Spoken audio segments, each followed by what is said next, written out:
So yesterday I got an email over at steve@stevedeace.com, and the person sent me a note saying, hey, I've tried this whole Christianity thing before. I've gone to church, I've read the Bible, and I've kind of dabbled in knowing a little bit more about what Christians believe, but he said just about every time I'm about to go all in, a bunch of Christians say or do something stupid, and it gives me pause. And he said the latest episode is this whole craze that the world ends this weekend.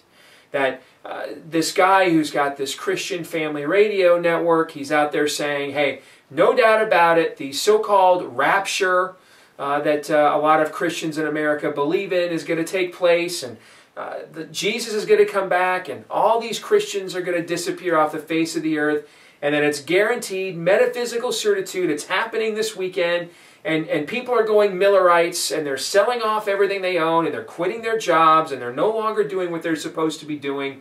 And this guy emailed me and said, you know what, man, if that's what being a Christian is all about, I've got absolutely no interest in that. And he goes, I wanted to get your take on it. Well, my take on it is very simple. The Bible never, ever, now I've read every single English translation of the Bible I know of. Doesn't mean I've read them all, but I've read every one I know of. And there's nowhere in the Bible that it gives an exact date about when Jesus is going to return. In fact, the Bible actually says no man knows the hour. There are plenty of places in the Bible where it says if people make predictions or prophecies and they don't come true, they shouldn't be believed, for example. And I've read some stuff where these people say, hey, it's plain as the nose on your face that it's happening this weekend. It's right in the Bible. Well, it's not any version of the Bible that I've read. Now, Jesus could come back tomorrow. He could come back the next day. He could be coming back right now.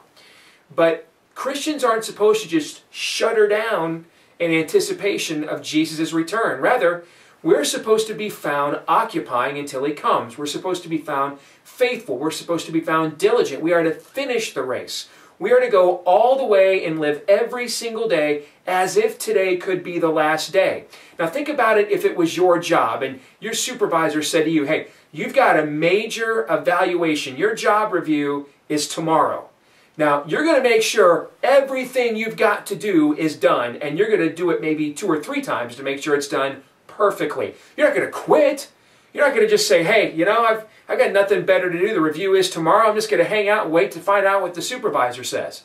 That's not what you're going to do. Or when mom says, hey, wait until your dad comes home. You're not going to just sit there and say, well, I guess I'm just going to sit here and do nothing the whole time.